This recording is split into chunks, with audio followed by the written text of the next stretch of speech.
দিন অহা নাছিলে 4 তাৰিখৰ দিনা সন্ধ্যা এখন কাগজ পাইছোঁ মই চিঠি এখন পাইছোঁ এজন RTI এপ্লিকেণ্ট এজনৰ পৰা আবেদনকাৰী এজনৰ পৰা তেওঁ লিখিছে যে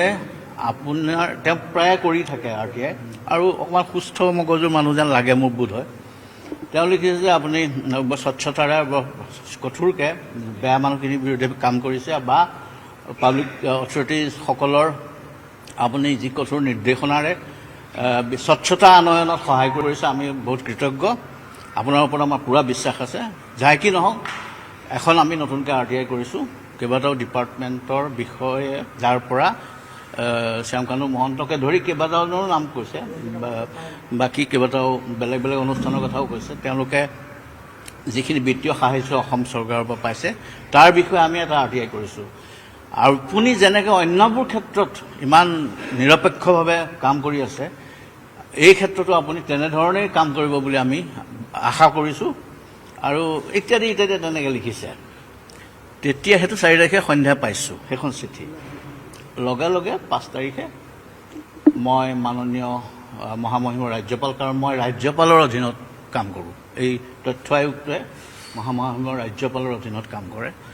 তেখেতৰ ওচৰত গৈ এই চিঠিখন কুইকলি ড্ৰাফ্ট কৰি পেলাই তাত মই সেই কথাকেইটাকে লিখিছোঁ এখন চিঠি পাইছোঁ দ্য লেটাৰ ছাজেষ্ট ডেট এপ্লিকেণ্টে এখন RTI চিফ ছেক্ৰেটাৰীলৈ লিখিছে about the financial assistance accorded by various departments of the government of Assam to various individuals, organizations, including Sri Shyamkanu Mohanto. He চিঠিখনত তেওঁ উল্লেখ কৰিছে while appreciating my integrity, মোৰ কথা তেওঁ লিখিছে and impartiality as the SCIC, the letter has appealed to me to maintain such professionalism while dealing with the RTI application pertaining to Shyamkanu Mohanto. তেওঁ ক্ষেত্ৰতো যাতে এনেধৰণে আপুনি কৰে It is also a fact that Shyamkanu Mohanto is currently in judicial custody. মই সেইটো কথা mention কৰিছোঁ লাষ্টত কৈছোঁ in order to uphold the highest tradition of impartiality, transparency and good governance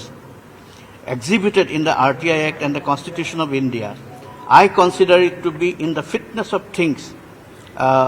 to demit my office so that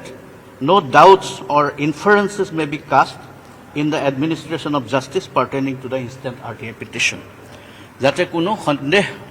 বা এনেকুৱা ধৰণৰ অনাহক চিন্তাৰ হেৰি নহয় গতিকে তাৰ কাৰণে মই মোৰ অফিচটো ডেমিট কৰিবলৈ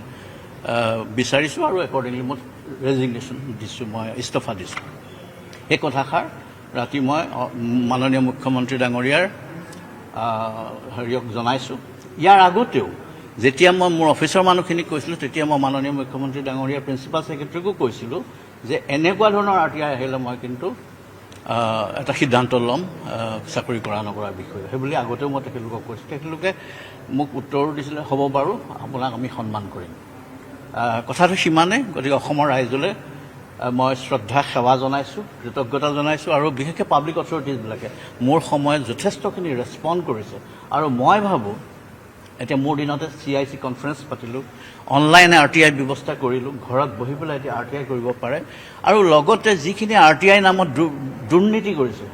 এক্সটৰ্শ্যন কৰিছে পাব্লিক অথৰিটি হাৰাছমেণ্ট কৰে তেওঁলোকৰ বিৰুদ্ধেও আমি যথেষ্ট ব্যৱস্থা লৈছোঁ FIR কৰাকৈ ধৰি পেলাই বহুত কেইজনক বাৰণ কৰাকৈ ধৰি পেলাই আমি কিছুমান কাম কৰিছোঁ এনেকুৱা এটা পৰিৱেশ গঠনৰ কাৰণে চেষ্টা কৰিছোঁ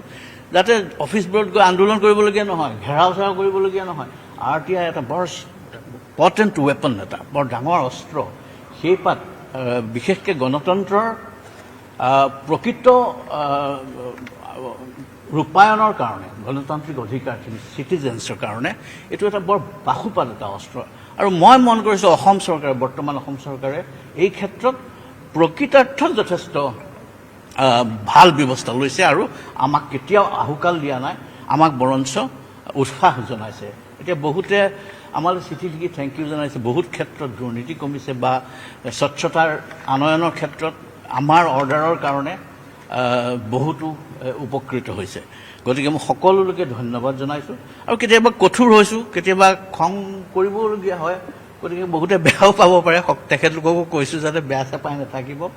আৰু আপোনালোক সকলোলৈকে ধন্যবাদ জনাইছোঁ থেংক ইউ জুবিন গাৰ্গৰ গোটেই তদন্তৰ বিষয়টো আপুনি মই একো নকওঁ কাৰণ তদন্তটো ছাবজুডিচ বস্তু সেই বিষয়ে মই একো নকওঁ জুবিন গাৰ্গ মোৰ বৰ মৰমৰ মানুহ তেওঁ 10 জানুৱাৰীৰ দিনা আমি এটা শ্ৰীমন্ত ফাউণ্ডেশ্যন বোলা এটা অৰ্গেনাইজেশ্যন আমাৰ আছে তাৰ অধীনত আমি মূকবধিৰ আৰু অন্ধসকলৰ কাৰণে এটা বিশেষ কাম কিছুমান হাতত লৈছোঁ আৰু সিদিনা আমি ক্লাছ 9ৰ ষ্টুডেণ্টছবিলাকক আমি এডপ্ট কৰিছোঁ আৰু 22টা ল'ৰা ছোৱালীক আমি এডপ্ট কৰিছোঁ প্ৰতিটো 22টা এনেকুৱা অন্ধ আৰু মূকবধিৰ ল'ৰা ছোৱালী ঘৰলৈ মই নিজেই গৈছোঁ আৰু জুবিনেও আমাৰ লগত কলাগুৰু বুলি যিটো অনুষ্ঠান আছে তাৰ লগত একেলগে কাম কৰাৰ যথেষ্ট মন কৰিছিলে আৰু জুবিনে গোটেই ল'ৰাখিনিক লৈ গৈছে ল'ৰা ছোৱালীক মোক কৈছে ভাস্কৰদা লৈ আহক না লৈ গৈছোঁ জুবিনৰ ঘৰলৈ চবকে ভাত পানী খুৱাইছে ধেমালি ধুমলা কৰোৱাইছোঁ পিছত সেই ল'ৰা ছোৱালীবোৰ আৰু বহুতোজন গুৱাহাটীৰ প্ৰথিতযশা লোকৰ মাজত জুবিনে আমাৰ এটা চেনেল এটা লঞ্চ কৰিছে সেইটো মূকবধিৰ আৰু অন্ধৰ কাৰণে আৰু সিদিনা আমি 12টা ব্যৱহৃত লেপটপ তেওঁলোকক উপহাৰ দিছোঁ ক্লাছ 9টোক আমি এডপ্ট কৰিছোঁ ক্লাছ 9ত কৰি তেওঁলোকৰ যিবোৰ কিতাপ ব্ৰেইলিত নাই সেই কিতাপবোৰ আমি অডিঅ' বুকলৈ ৰূপান্তৰ কৰিছোঁ কাণেৰে শুনা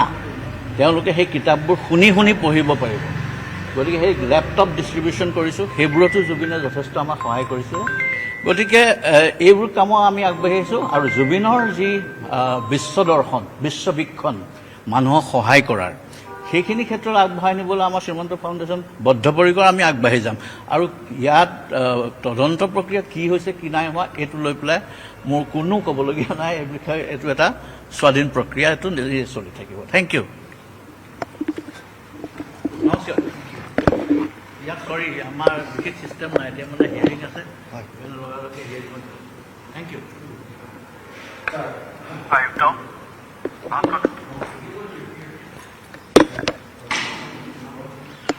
Yeah, thank you.